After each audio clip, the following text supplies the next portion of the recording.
Amerika Serikat dan negara-negara barat yang mengecam desakan Tiongkok untuk memberlakukan RUU Keamanan Nasional di Hong Kong. Sementara situasi di Hong Kong kembali memanas setelah sempat jeda akibat wabah COVID-19. Unjuk rasa menentang dominasi Beijing memang sudah diprediksi banyak kalangan akan terus menguat hingga akhir tahun. Sempat tenang selama pandemi COVID-19, kerusuhan kembali pecah di Hong Kong setelah pemerintah Tiongkok mengajukan rancangan Undang-Undang Keamanan Nasional di wilayah semi-otonom tersebut.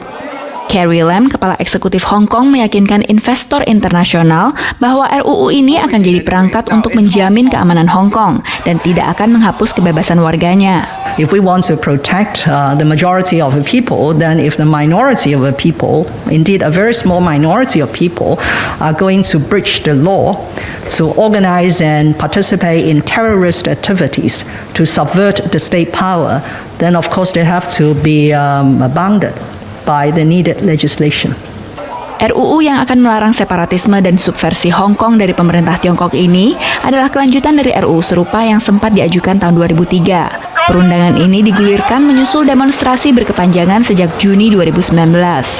Menteri Luar Negeri AS, Mike Pompeo, mengecam tindakan pemerintah Beijing sebagai proposal petaka dan bisa mengakhiri kebebasan politik Hong Kong yang telah lama membedakan wilayah tersebut dari Tiongkok daratan. Saat ini, Hong Kong masih dalam masa transisi 50 tahun setelah proses transfer dari Inggris ke Tiongkok pada Juli 1997 lalu.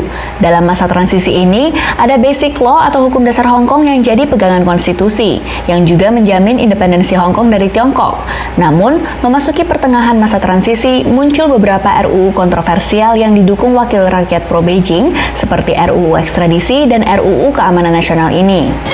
Demonstran dan wakil rakyat pro-demokrasi Hong Kong menilai RUU Keamanan Nasional ini akan jadi akhir dari Hong Kong. Wakil rakyat AS pun sependapat. I'm really concerned about all the citizens of Hong Kong. Communist China, let's remember it's Communist China run by the Communist Party of China wants to take their basic rights away. Kepada VOA, juru bicara Kementerian Luar Negeri AS, Morgan Ortagus, mengatakan pemerintah AS di bawah Presiden Donald Trump mengambil langkah drastis setelah 40 tahun menjalankan strategi diplomasi yang sama terhadap Tiongkok dan Partai Komunis. So as much as we hope to find areas in which we can work together, we are cognizant that the Chinese Communist Party and Chairman Xi only respond to strength, and we have the strength in the United States to stand up to China when they're breaking their commitments to the world, and we will do so.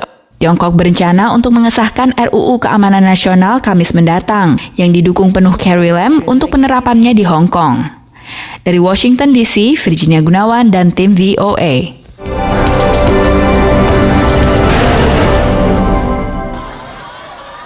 Orang-orang dari segala usia turun ke jalan, beberapa berpakaian hitam, beberapa mengenakan pakaian kantor, dan beberapa orang menyembunyikan identitas mereka dalam adegan yang mengingatkan pada kerusuhan yang mengguncang kota ini tahun lalu.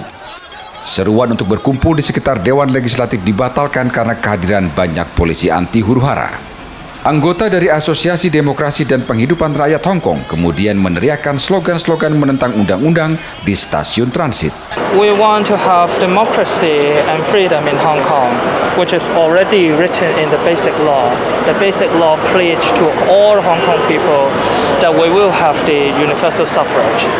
But after returning to China for more than 20 years, we didn't have any progress in this stage. But alternatively, we can see the CCP is trying to suppress Hong Kong people in a more serious manner. So we're trying to safeguard our human rights.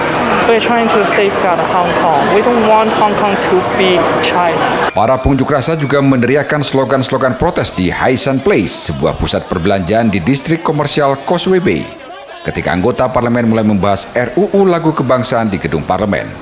Rancangan Undang-Undang Lagu Kebangsaan ditetapkan pada pembahasan kedua dan diperkirakan diundangkan bulan depan. Nantinya lagu kebangsaan Cina, Mars Para Sukarelawan, akan diajarkan di sekolah dan dinyanyikan oleh organisasi, dan mereka yang tidak menghormatinya akan dijatuhi hukuman penjara atau denda. Polisi mengatakan mereka telah menangkap setidaknya 16 orang berusia 14 hingga 40 tahun atas tuduhan kejahatan termasuk kepemilikan senjata, kepemilikan alat untuk penggunaan ilegal, dan mengemudi secara membahayakan.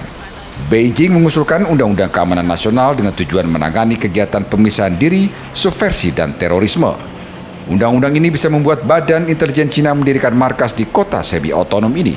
Di lain pihak, otoritas Cina dan pemerintah Hong Kong yang didukung Beijing mengatakan tidak ada ancaman terhadap otonomi tingkat tinggi kota Hong Kong dan Undang-Undang Keamanan baru akan difokuskan dengan ketat. Dari Hong Kong, Cina, kontributor Nusantara TV melaporkan.